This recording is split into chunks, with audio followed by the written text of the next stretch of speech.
budistas esperam a vinda de Magi, os jainistas esperam o retorno dos deuses, os judeus ainda esperam o Messias que Javé prometeu, que não era o fraco Jesus, que Chico se deixou crucificar, tinha que ser o Messias forte. Ou seja, essa coisa ainda está impregnada na cultura religiosa de todos os povos. E para complicar tudo, Jesus pessoalmente prometeu isso.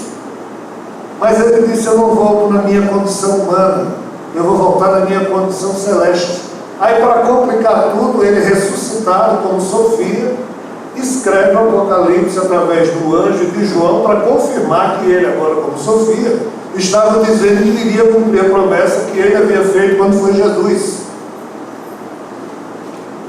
E nós estamos vivendo uma época em que essas coisas foram programadas, mas até agora nada aconteceu. Partindo do princípio que aconteça, que é a pergunta do nosso irmão, claro que a análise não é possível, não é fácil.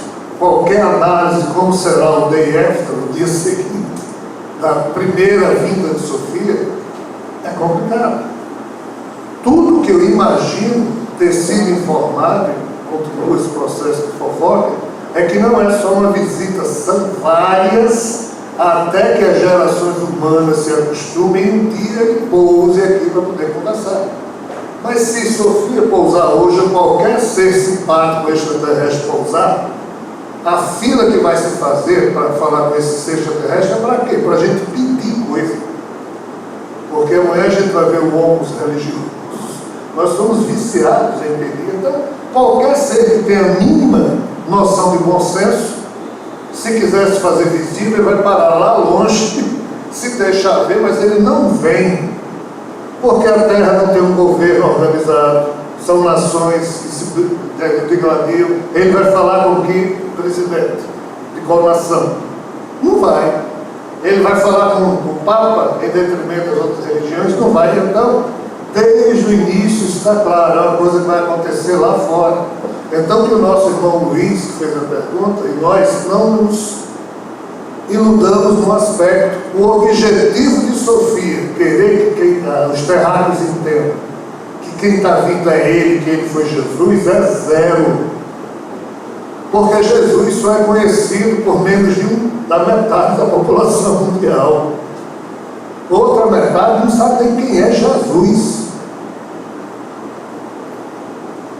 Essa coisa de Jesus é um viés judaico-cristão. O objetivo de Sofia é fazer um primeiro contato de seres de fora com os terráqueos. Esse é o objetivo. Para que os terráqueos, independente de qualquer coisa, comecem a se acostumar com o fato de que estão sendo visitados por seres de fora, e esses seres não atacaram ninguém, não tomaram nada de ninguém, estacionaram lá longe, deixaram filmar, estão mandando mensagens de paz. Então, isso de várias visitas, até que nós humanos nos acostumemos com isso, é o que está posto como sendo que está para acontecer. Mas, como o Luiz Alva diz, após uma primeira vinda, claro que vai ter maluquice e consequências de muitas maneiras. Mas o tempo entre uma primeira visita e uma segunda visita e uma terceira visita, eles dizem que esse tempo não é muito longo, exatamente para ir pontuando um entendimento mais maduro sobre o tempo. Então ocorre uma primeira visita nos moldes em que foi anunciado. Uma supernave estaciona lá numa distância semelhante a que a Lua tem da Terra, acende-se. Daqui a gente vê como se fosse uma meia-lua, aí outras supernaves dessa também estacionam, porque não é só uma, são várias. Então não tem nenhum míssil que a gente está tirando daqui para uma nave estacionada a essa distância. Ou seja, nós terráqueos não vamos poder fazer nada, e essas luzes todas se acenderão, é isso que eles dizem. Por isso que na tradição esotérica cristã diz: todos os olhos verão vindo sobre as nuvens o Filho do Homem, papapá, ou seja, aquele anúncio todo que Jesus fez. Mas em resumo, após uma primeira visita desse tipo, tão selvagem, lá na África, numa floresta perdida na Ásia, que nunca ouviu falar de Jesus, quando ele vira aquilo tudo no céu, ou ele vai também ter medo ou vai sorrir. Muito provavelmente ele vai sorrir. Nós, homens e mulheres do lado moderno, é que vamos tomar sustos, por incrível que pareça. Por mais filmes de ficção, de seres extraterrestres, ou por mais que tenhamos estudado essa coisa de ufologia ou da vinda de seres de fora. Mas assim, devido ao inusitado, não há uma análise fácil, não há como a gente saber como nós iremos reagir. Este ser humano pobre que vos fala, eu estudei ufologia há muito tempo, pesquisei loucamente, eu era no fórum, buscava o lado, eu estudava o lado casuísta da ufologia, os fatos, e no primeiro dia que eu tive contato com a nave, eu derrubei uma mesa com tudo que estava em cima, com susto. É uma coisa que a gente, no primeiro susto,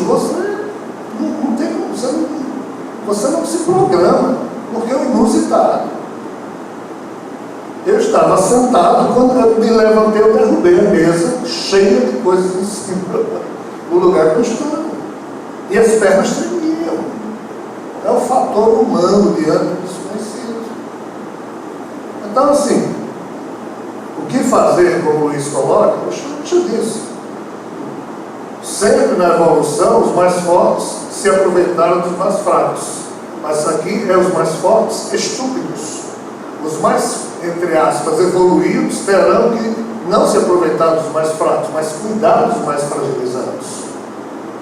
Então, os mais, entre aspas, esclarecidos, obviamente, terão que ter um coração muito grande para acolher todo tipo de comportamento assustado, ignorante, desagregado ou desagregador que possa existir. Mas entendam, ninguém controla o processo.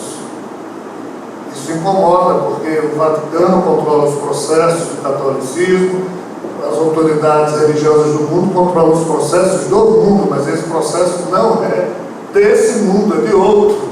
Quem está no comando é uma outra figura, que não vai se submeter às conveniências das frescuras terráqueas. E, repito, não é uma chegada, são várias, é um processo. Lá na frente, a primeira etapa desse processo, depois de umas 20 visitas, estou chutando aqui, é que, como a humanidade é educada, a reintegração cósmica da Terra se consubstanciará. Até lá vai ter muita confusão, mas caberá aos mais esclarecidos ou menos afetados, obviamente, ter a compreensão em relação aos comportamentos mais agitados daqueles que, infelizmente, tomarão um susto ainda maior que a gente. Alguém mais? Complementar a questão do Alba? Tá ok, né? Acho que deu para contemplar. E a Gisele também se pronuncia dizendo que do jeito que as coisas vão por aqui, estes seres têm que ficar mesmo longe, porque o doido pode soltar mísseis, como Jean Val disse. Serão mais naves do que todos serão mais naves para que todos em qualquer lugar da Terra os vejam. O desconhecido nos assusta no primeiro momento mesmo. Muito bem. O ser humano e sua face multidimensional, para essa tarde de sábado, o tema é meditação e transcendência. Vamos lá, Jean Paulo, 15 minutos. Bem,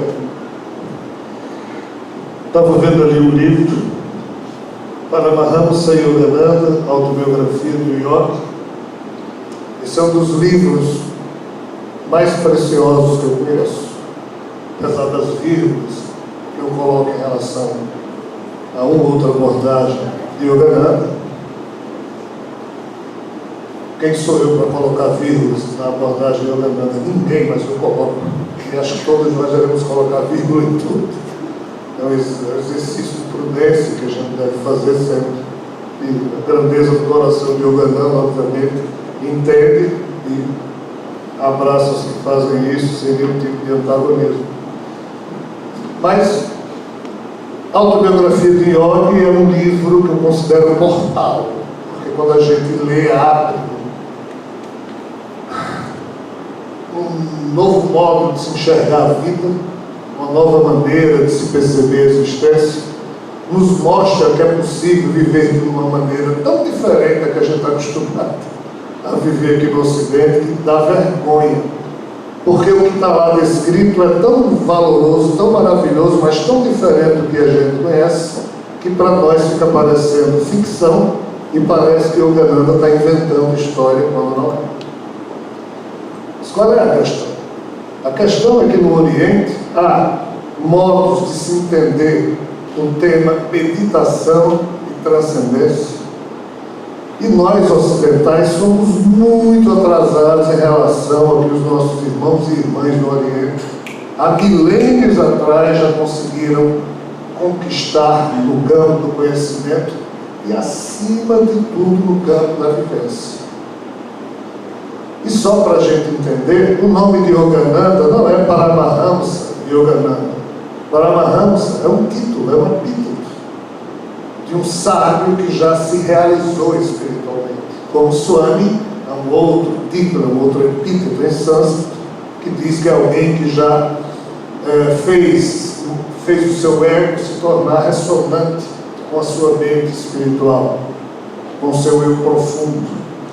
Nós aqui no Ocidente não temos nem títulos para essas qualificações, porque nós não vivenciamos essas experiências.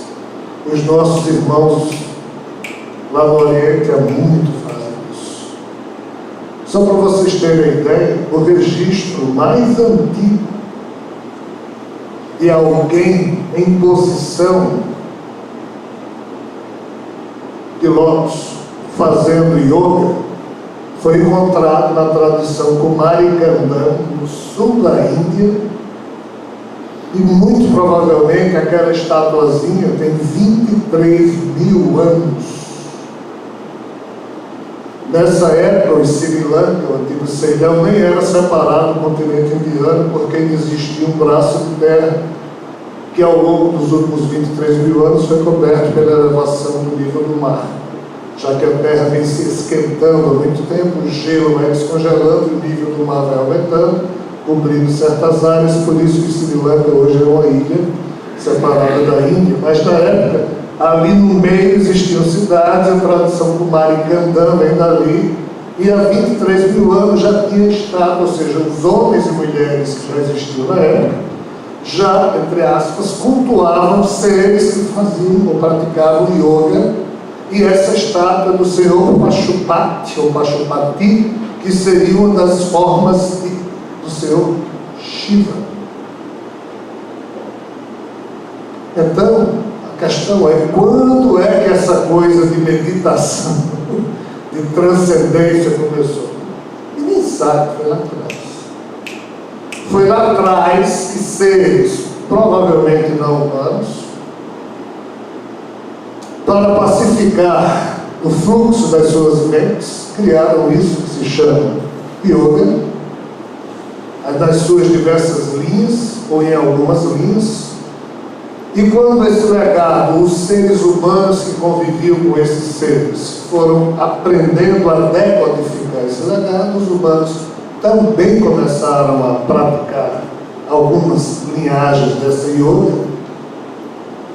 E agora, olhando para trás, a gente percebe que houve uma linhagem sacerdotal na Índia que fez com que durante esses 23 mil anos, só lá na Índia, figuras maravilhosas encarnassem ciclicamente, sempre se alternando com guru e discípulo, mantendo acesa a tocha dessa tradição.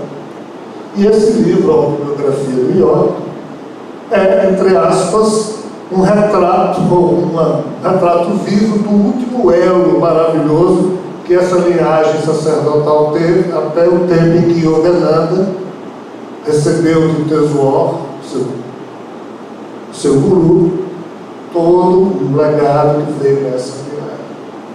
Essas figuras, elas, entre aspas, na hora que seus corpos vão morrer, eles sabem ou são avisados, e eles não morrem como nós ocidentais. Também eles não dizem que vão morrer. Eles se abraçam mais fortemente com quem eles amam e vão fazer o que fazem sempre, praticar yoga, só que entra ali numa posição qualquer, começa a meditar e vai embora. Como Yogananda fez.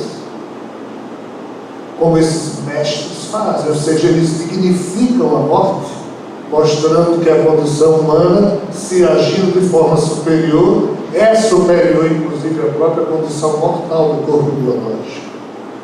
Então, como é que esses grandes mestres hindus conseguiram transcender a condição humana praticando meditação e outras técnicas e chegaram ao ponto desse? É esse tema que a gente poderia e pretende discutir junto com vocês no jantar. Obviamente há outros painéis em torno disso, mas é muito importante a gente perceber isso, que é possível sim a um ser humano, na hora em que sabe quem? O seu próprio espírito ou amigos espirituais chegam e dizem: sua hora chegou, como você é tranquilo, a gente está só avisando para você.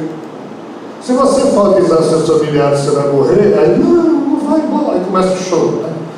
Aí, ou seja, os grilhões da família já começam a segurar você já não pode morrer tranquilo. Então, quem está nesse ponto não avisa, não tem como avisar, mas ele sabe, toma lá as últimas providências, uma espécie de homenagem que a espiritualidade e a vida presta aos homens e mulheres que chegaram nesse ponto. Só que nesse padrão de meditação e transcendência, há aspectos que a gente precisa refletir criticamente também. Por quê? Porque parte desse processo da yoga dos orientais, ela repousa em expressões tipo Ananda, que quer dizer alegria, êxtase, de entrega a Deus. A questão aqui é entrega a que tipo de Deus? Porque a yoga também foi, entre aspas, meio que desvirtuada por mentes que queriam dominar a espécie Homo sapiens, e como a gente viu de manhã, se libertou do controle genético, mas teve que ser novamente condicionada para que um tipo de controle. Então na yoga também tem esse tipo de problema, que os nossos irmãos do Oriente não têm senso crítico suficiente para se libertarem dessa tradição milenar que trouxe coisas maravilhosas, mas falta observar esse aspecto, e é nisso que eu me referi às vírgulas que eu coloco em relação aos enunciados dos nossos mestres orientais. Isso precisa ser visto, porque muito do que os grandes mestres hindus afirmaram ser visão que eles tiveram, já transcendendo a condição humana de união com o divino, entre aspas, talvez não seja tão divino assim, mas devido à nossa condição humana, a gente acha que é, quando há muito mais ainda além daquilo para ser chamado de fato de divino. Mas se você for falar isso com os nossos irmãos orientais, eles não aceitam, porque eles acham, na presunção deles, que já chegaram no máximo dessa comunhão divina. E é nesse ponto que ocidentais e orientais, todos nós ainda temos muito a aprender, mas às vezes o orgulho intelectual do que a gente pensa que sabe, às vezes o orgulho ou o resquício de uma raiz fortemente marcada ainda da fé que a gente optou por escolher, nos fecha os olhos, porque a gente é obrigado a pensar que já encontrou a verdade. Ninguém no meio de uma criação complexa como essa na Terra jamais encontrará, entre aspas, a verdade no seu todo. Isso não existe. O máximo é que nós iremos aos poucos percebendo painéis de uma verdade multifacetada que está muito além daquilo que a vã proteção humana pode pretender descortinar, quanto mais saber. Mas alguns mestres hindus afirmam que, entre aspas, chegaram lá. A questão é, esse lá é o que? Significa o quê? Então é um tema muito rico, por quê? Porque a meditação e transcendência já através da ótica budista, é maravilhosamente diferente do que o hinduísmo, em alguns pontos, sempre afirmou. Se toda a linhagem sacerdotal da Índia sempre misturou yoga, meditação e Deus, Siddhartha Gautama disse: ei, vamos deixar Deus de lado. Talvez a gente não tenha até hoje construído um conceito de Deus que de fato. Então vamos só fazer meditação. E Siddhartha Gautama abriu um canal de meditação muito fantástico para os padrões e atrelou, coisa que os hindus não haviam feito, da forma como poderiam ter feito, atrelou níveis filosóficos, de meditação filosófica do budismo que no hinduísmo não tinha. A visão que Kapila, há 2.800 anos atrás, introduziu, é hoje chamada de dualista pelos hinduístas, no hinduísmo, mas Kapila tentou dar uma ideia de Prakriti, de Purusha, como sendo uma aparente dualidade, mas não é, mas os hindus entendem assim. Mas pouco importa. Nesses primeiros 15 minutos aqui da nossa fala, a intenção da gente é só pontuar algumas questões que a gente pode desenvolver através das perguntas de vocês, que os nossos outros irmãos aqui na mesa irão falar. Mas assim, nós conhecemos a realidade exterior, que é essa que a gente está olhando aqui com os nossos sentidos. Mas quando, como Yogananda dizia, ele fechava os olhos e se perguntava o que é que está por trás da escuridão dos meus olhos fechados, a resposta é a realidade interior, ou seja, espiritual, ou seja, não manifestada pelos nossos tipos de cérebro, mas também é o que é que está por trás da escuridão dos meus olhos fechados, é o meu eu interior. Esse eu exterior é o ego da gente. Quando a gente se desconecta da realidade exterior, sobra o eu profundo interior. E Yogananda nos ensina, através de diversas disciplinas maravilhosas, a se apartar da realidade exterior, praticar algumas linhagens de yoga, notadamente a Kriya Yoga, e através disso você deixa o seu corpo repousando e você passa a ser um cidadão dessa realidade interior, e não é o seu corpo do ego Rogério que vai atuar nessa realidade interior, é o seu eu profundo, ou seja, o seu eu espiritual. Mas para que isso aconteça, esse eu exteriorizado com o mundo mental, o mundo emocional e o mundo do ser, como Paulo falou hoje de manhã, associados ao mundo do agir. Se esses três mundos, o mental, o emocional e o do ser, estiverem com feridas ou com instabilidade, esse eu profundo não tem como ser, entre aspas, liberado, porque ele está amarrado a um eu exterior que, por mais que queira praticar yoga, por mais que queira meditar ou transcender a sua condição humana, ele não consegue, porque lhe falta vivência. A gente compra muita coisa em farmácia, em supermercado, e no Brasil a gente dá jeitinho em muita coisa. Mas para a gente perceber a realidade interior, para a gente poder ter noção desse aspecto multifacetado da condição humana, aí só a vivência no campo da meditação, associada a algum tipo de pranayama, ou seja, de respiração ricamente controlada pela vontade, associada a princípios e propósitos novos. Isso aqui é um tipo de meditação, é um tipo de transcendência que o budismo propôs. Pena que o budismo hoje também tem enchido as suas práticas com as mesmas cores que o hinduísmo lá atrás propôs. Então, assim, é um tema riquíssimo. Essas palavras minhas foram só introdutórias para a gente refletir, e somado ao que agora virá dos nossos companheiros de mesa, a gente espera formar um compêndio para passar a tarde refletindo sobre isso. Obrigado, Jean-Paul. Pela ordem, Marcelo, 15 minutos, meditação e transcendência. Boa tarde a todos.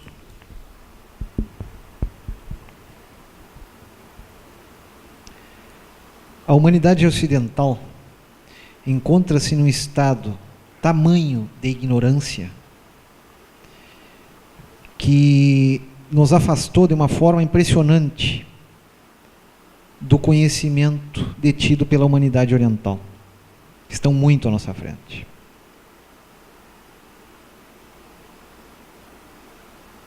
Há bem mais de 2000 anos, o oráculo de Delfos, na Grécia, trazia como divisa: conhece-te a ti mesmo.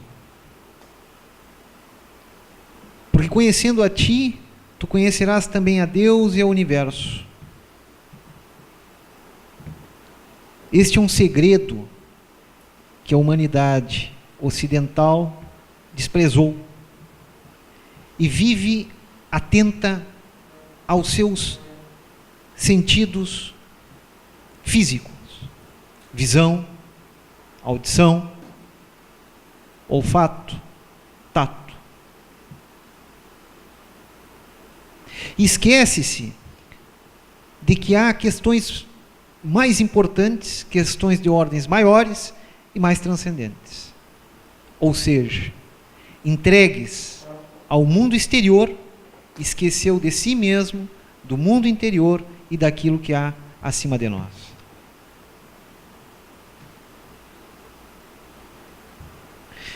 Meditação é um termo que tem origem no termo Pali, que significa cultivo, cultivar.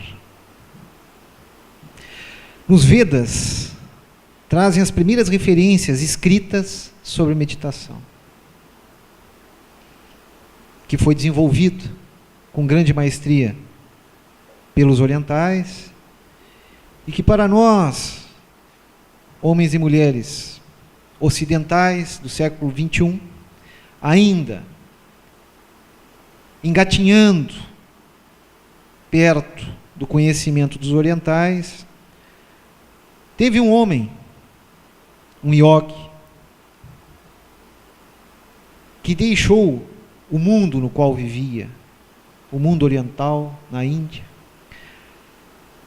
saindo daquilo que nós estávamos falando hoje pela manhã, da zona de conforto, e foi para um mundo completamente diferente, um mundo completamente materialista. Este homem se chamava Paramahansa Yogananda, que trouxe a yoga para o Ocidente, de quem o nosso amigo Elan falou com grande propriedade. Paramahansa, ele foi um pioneiro nesse sentido, para abrir os olhos, o despertar da humanidade para outras questões de ordem transcendentes. Mas muito antes dele, Buda já ensinava o seguinte: meditação traz sabedoria. A falta de meditação deixa-o na ignorância. Saiba bem o que conduz para a frente e o que te prende para trás, e escolha o caminho que o guie à sabedoria. Estas são palavras de Buda. Em assim sendo, nós podemos dizer que a humanidade ocidental vive em sua horizontalidade física, material, enquanto os orientais viveram desde tempos imemoriais em uma verticalidade espiritual e de consciência, o que faz com que eles possam ter um comprometimento enquanto indivíduo por determinadas causas e atitudes que para nós ocidentais é incompreensível. E isso eu digo não apenas no tocante à vida, mas como também estava explicando o Elan, com relação ao enfrentamento da morte. O momento que para qualquer ocidental nós vamos levados que nem gato desesperado arranhando tudo. chegou a hora de ir embora. Não. Para os orientais, inclusive, é uma honra esse momento de despedida e de cruzar este portal para o outro lado. Bom, meus amigos, conhece-te a ti mesmo. Volto à Grécia, volto ao oráculo de Delfos. Eu acho, na minha ignorância, de que a humanidade começa a despertar, a humanidade ocidental começa a despertar para determinadas questões que vão nos fazer impulsionar para chegarmos em determinados pontos semelhantes aos orientais, em outros criarmos a nossa própria trilha, porque é caminhando que se faz o caminho.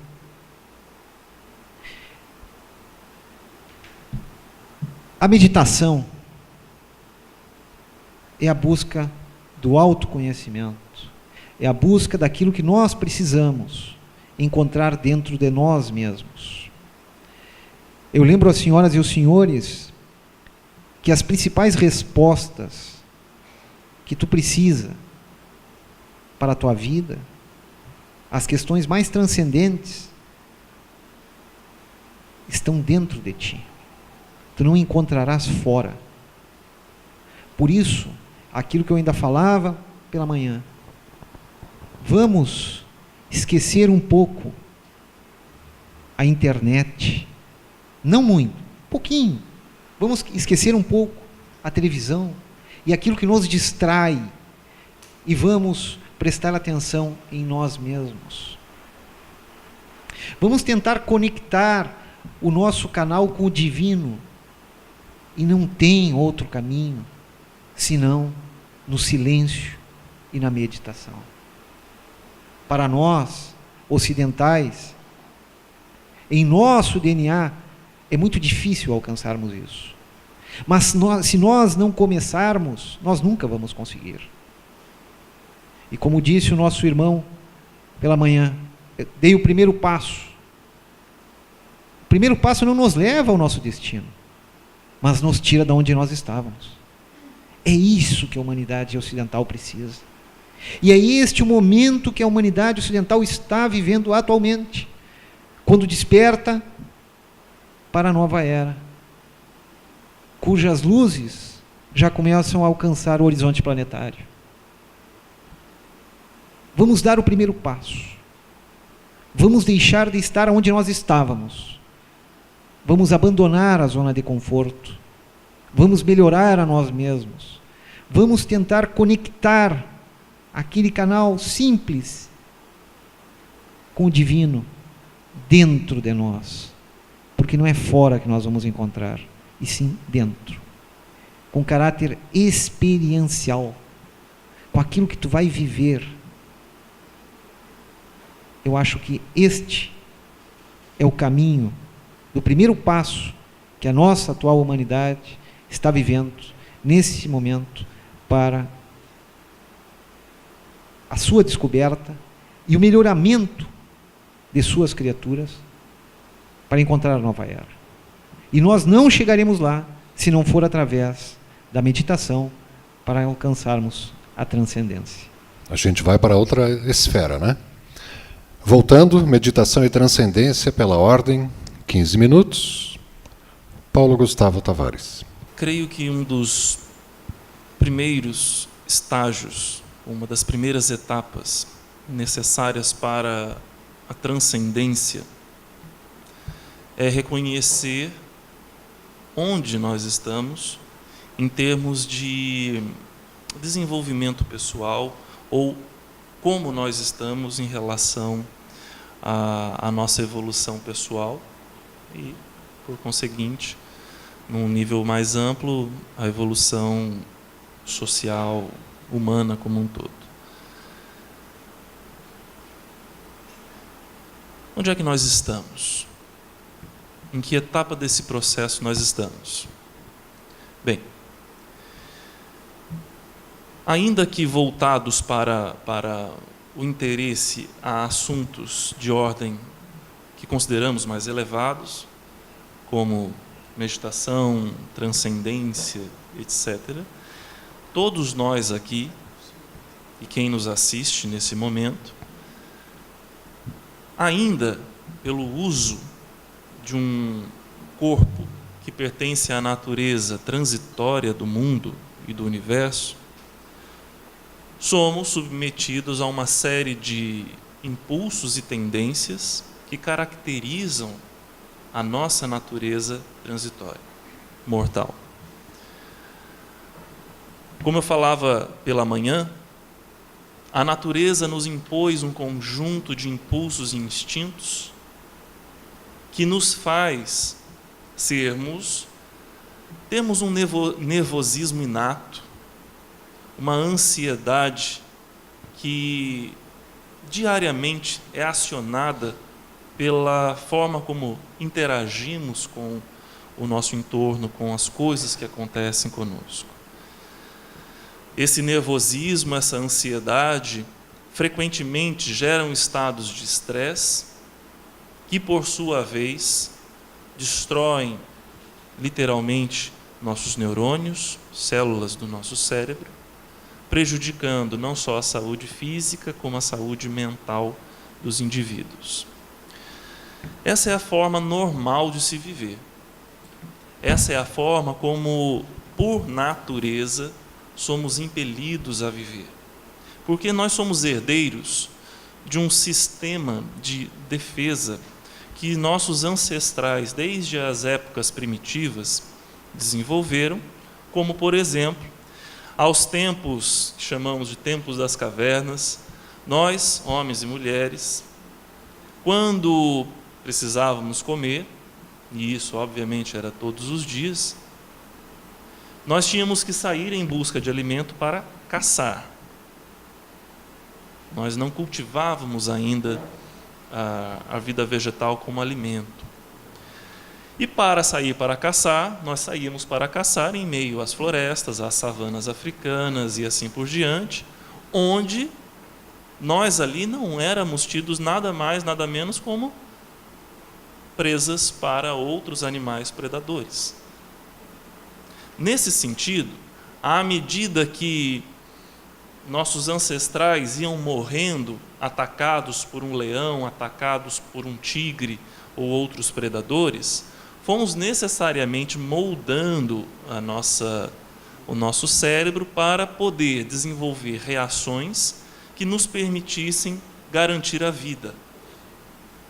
Aí então, a partir dessa evolução das reações, a interação com a realidade agressiva e violenta da natureza, criamos mecanismos de defesa em que áreas do nosso cérebro são acionadas para garantir que os nossos músculos pudessem ter energia suficiente para ou enfrentar a fera, lutando com ela, ou então ter força suficiente e habilidade para sair correndo mais rápido do que o predador.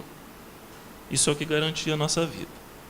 Só que isso faz com que o nosso coração acelere, a gente produza mais, libere do fígado mais glicose para que os músculos utilizem como energia, a respiração se acelera, as pupilas dilatam, o sistema digestório diminui ou para o seu funcionamento, tudo para que a gente tenha energia de sobra para garantir a vida através da fuga ou da luta com o predador.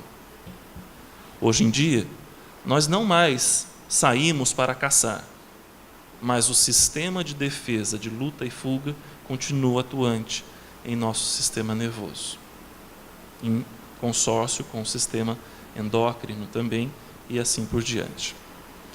O que isso faz com que façamos? Faz com que tenhamos sempre um certo tipo de ansiedade que, diante de um desentendimento, diante de uma preocupação no trabalho ou uma dificuldade familiar, esse sistema de defesa seja acionado nas amígdalas cerebrais, produzindo, através de glândulas endócrinas, hormônios do tipo cortisol, adrenalina e adrenalina.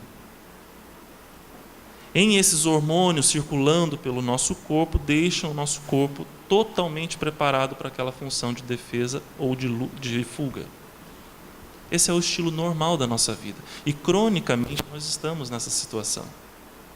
Muitos de nós, sem o percebermos, ainda que não estejamos fazendo nada, ainda que se esteja meramente assistindo uma televisão, ainda que esteja só trabalhando sem problemas reais exteriores, nós estamos com esse sistema acionado o tempo todo. Ora mais, ora menos. Transcender, a transcendência necessária para a condição humana é a transcendência necessária ao programa mental que cada ser humano carrega. O nosso cérebro, eu vou dizer a mente, é uma espécie de um software, cuja programação é o tempo todo acionar sistemas de defesa para a luta e para a fuga. Já que passamos a entender situações diversas da vida como ameaçadoras do nosso bem-estar, da nossa saúde e da nossa vida. O cérebro não faz distinção entre um problema de um cálculo no escritório, que gera preocupação, e um perigo iminente de perder a integridade física diante de um perigo de uma fera, por exemplo, de um monstro. Acionamos os mesmos mecanismos.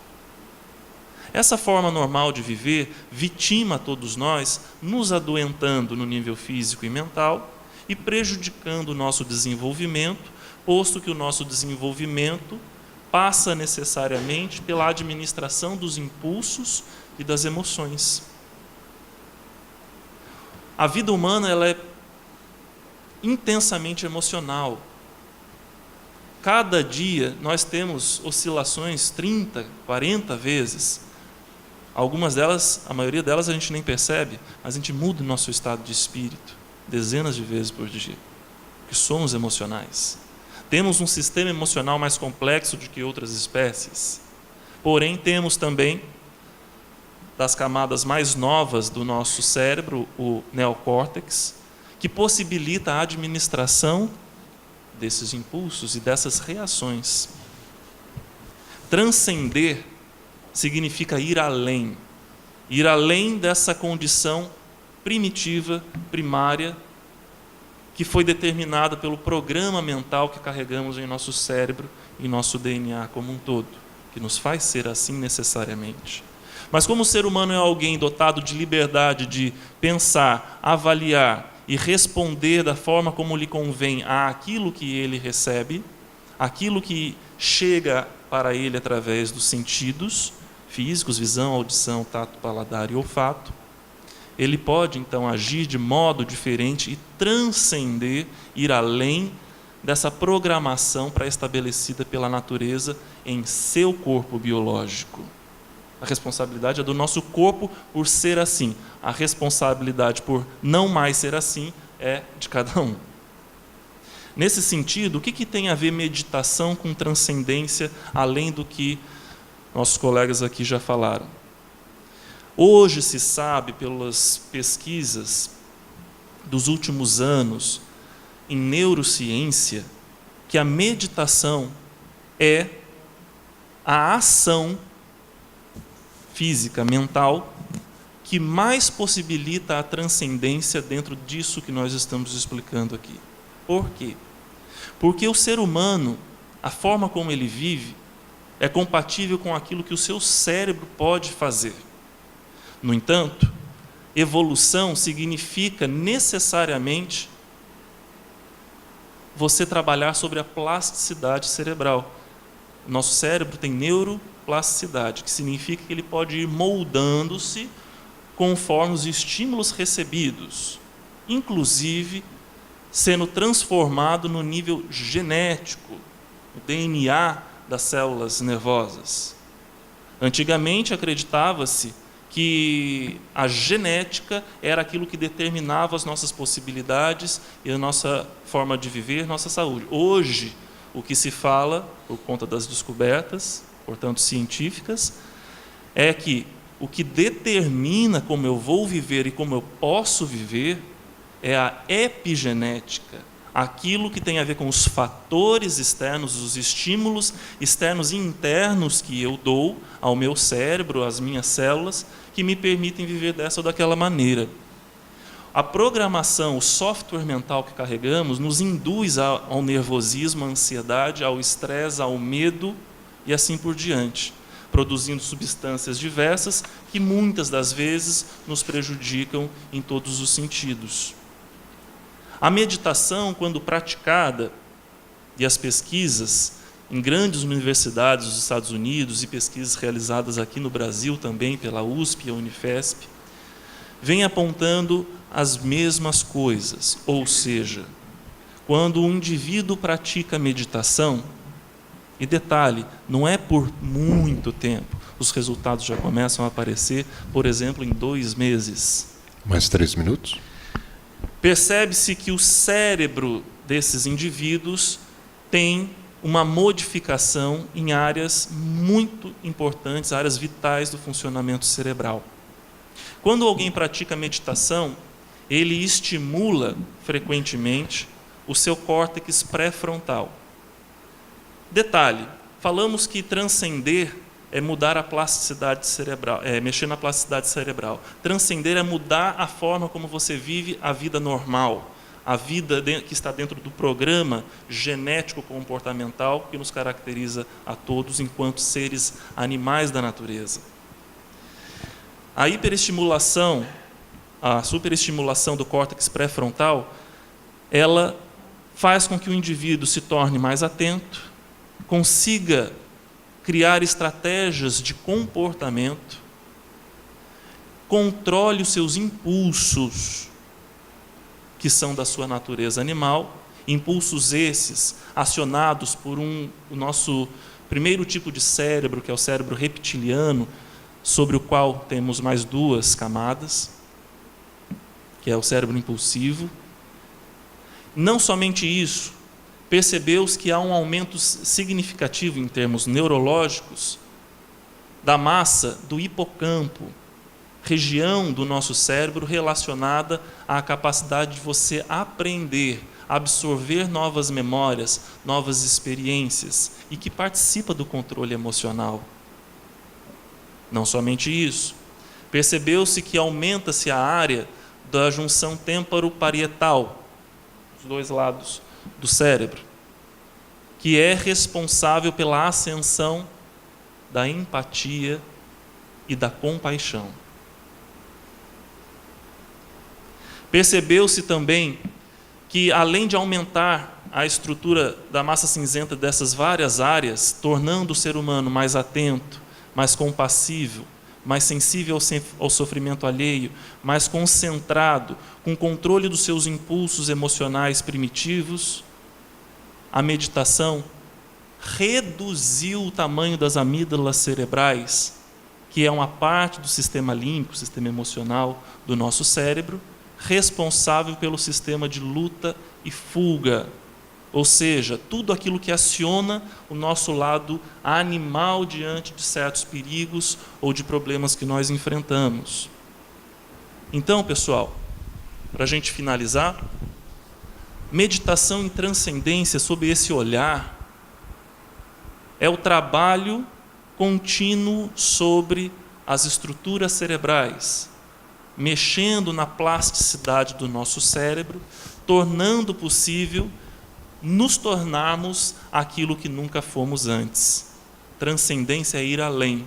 E pela meditação, algo que aparentemente é fazer nada, nós conseguimos nos tornarmos naquilo que nunca fomos. Olá, boa tarde a todos. Empresta um pouquinho, Marcelo. Eu trouxe para vocês, antes da gente iniciar, eu falei hoje de manhã sobre meus livros, os livros que eu publiquei, e como eu fui até o escritório agora, eu ainda tinha meu 2º livro, Memórias de um Kumara, e eu estou agraciando vocês aqui, está aqui em cima da cadeira, Cada um pode pegar o seu, tá? Assistam aqui, leiam. É uma história bonita, fala sobre os seres de Vênus e conta um pouquinho da minha história também. Alguns fatos ligados com extraterrestres, que o Elan falou, e outras coisas que ocorreram na minha vida. Então, um livro gostoso de se ler, está aqui de presente para vocês, ok? Então, tá. Pois bem, dando início à minha fala, eu gostaria que levantasse a mão quem medita aqui. Alguém aqui medita? Mais ou menos. Primeiro, por que levanta tímido? O desodorante venceu ou não? Então vamos levantar a mão, isso, tá. 2, 3, nossa, que bacana, bacana. Me surpreendeu agora. Surpreendi. Eu não levantei a mão, claro, só levantei para... Eu não medito. Eu reparei hoje de manhã, antes do evento começar, o Silvio sentou aqui na frente, ficou quietinho, o tempo dele. E eu tenho como hábito também, todas as vezes que eu vou palestrar, fazer esse tipo de concentração, digamos assim, né?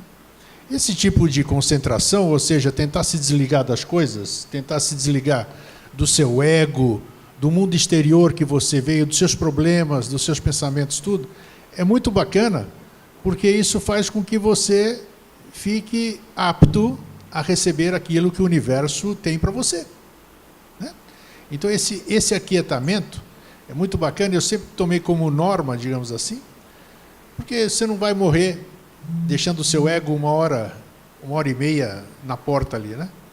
Então, e você se preparando, se colocando à disposição, claro que quando você se coloca à disposição, você mina suas resistências e permite que o que você deseja e se coloca como instrumento aconteça, né?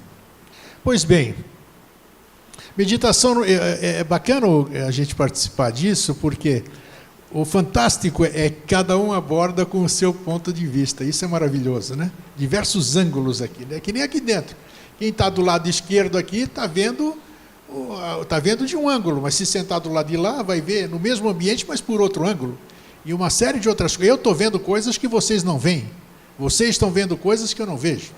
Então, isso é a gente se acostumando e percebendo que tem muito mais coisas do que a gente alcança e que a vida e os fatos e tudo é visto por uma série de ângulos. A gente nunca deve fazer um julgamento, alguma coisa dizer que não é possível ou que é impossível se a gente não tentar de todas as formas. E a gente não tenta de todas as formas, porque a gente é preguiçoso. Começando pela questão da meditação, eu não tenho paciência, ainda não exerci o dom da paciência, para fazer meditação. Adoraria fazer meditação. Mas vamos para o X da questão. O que é a meditação? Desde pequeno, sei lá desde quando, alguém me falou uma frase que eu nunca mais esqueci, apesar de não condizer com as minhas crenças hoje, mas eu a uso bastante ainda. Diz que meditar, orar é falar com Deus. Meditar é ouvi-lo. Então, geralmente, quando as pessoas oram, elas agradecem, né, a Deus, ao seu anjo da guarda e todas essas coisas. E quando elas estão quietas, quando elas vão meditar, é o momento que elas vão tentar ouvir Deus. Mas o que é esse ouvir Deus? No meu ponto de vista, é entrar em conexão com a fonte, com tudo isso aqui que a gente almeja, tudo isso aqui que a gente não alcança, que a gente está falando desde manhã, esses níveis multidimensionais, esse universo sem condição de ser medido. Mas acontece que quando a gente quer meditar, a gente se depara, quem quer iniciar na meditação vai olhar no Google, no pai dos burros, e vai perceber uma série de orientações ali. Feche os olhos, respire fundo, tente tirar tudo que vem na sua mente, tenta apagar sua mente, acenda um incenso, deixa tocar o badalo, faça decreto, tem uma série de coisas. E as pessoas, ou então, a pior delas, essa é terrível, a posição de lótus. Algum de nós aqui tentar, nesse sedentarismo, né? Nesse sedentarismo, a gente tentar ficar em posição de lótus. É um desespero, você não aguenta. Primeiro que você não consegue colocar as pernas em posição de lótus. E segundo, você não vai aguentar 30 segundos. Quero ver você meditar sentindo dores horríveis e câimbras horríveis, né? Não consegue.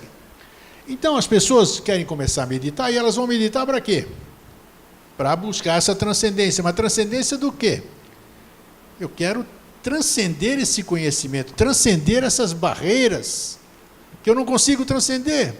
Eu falei hoje de manhã que eu conheço um monte de pessoas que conhece o lado de lá, me contam do lado de lá, conversa com gente de lado de lá, daqui de lá, visitam, faz isso aqui. Pô, mas por que eu não consigo?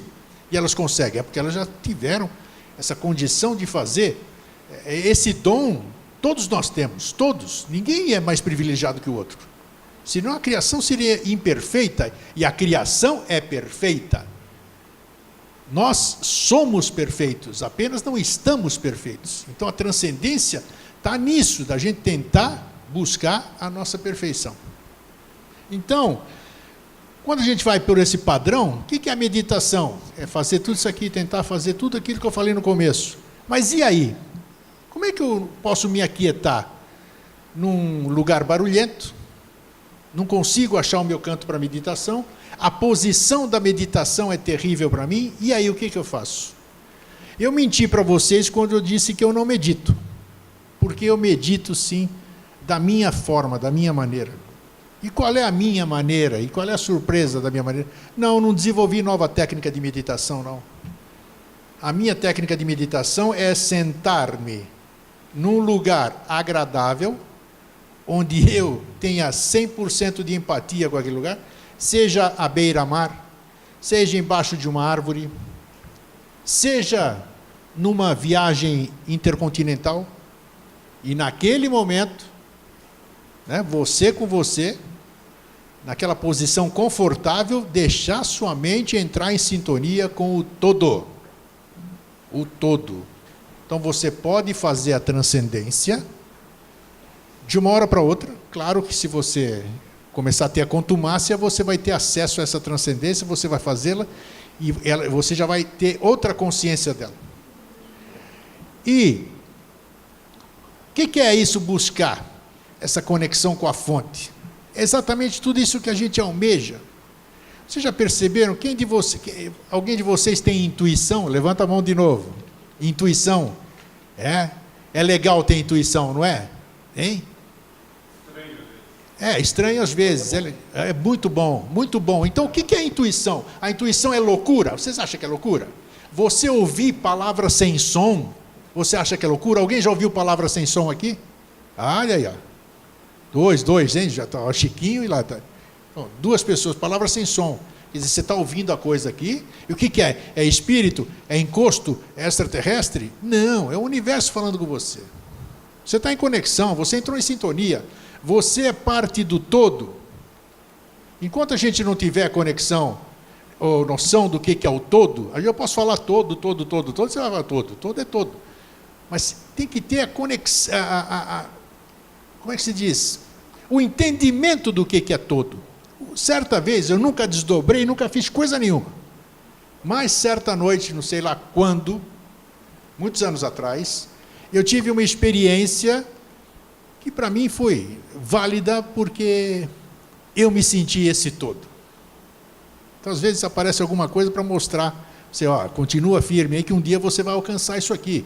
Ou então isso aqui existe, está aqui uma pequena prova para você ir buscar. Essa noite eu me vi voando por aí, faz muito tempo, não interessa o tempo. E eu era só, nem sei se eu era só olhos, mas eu vi aquilo lá, né? Eu podia ser só, ele não tinha corpo, não tinha vento, não tinha resistência, e aquilo lá era maravilhoso. Eu e o todo éramos um. É bacana falar isso aí, né? Mas se você não tem consciência, não sente o que é isso, você não tem noção do que é você e o todo ser um, é difícil.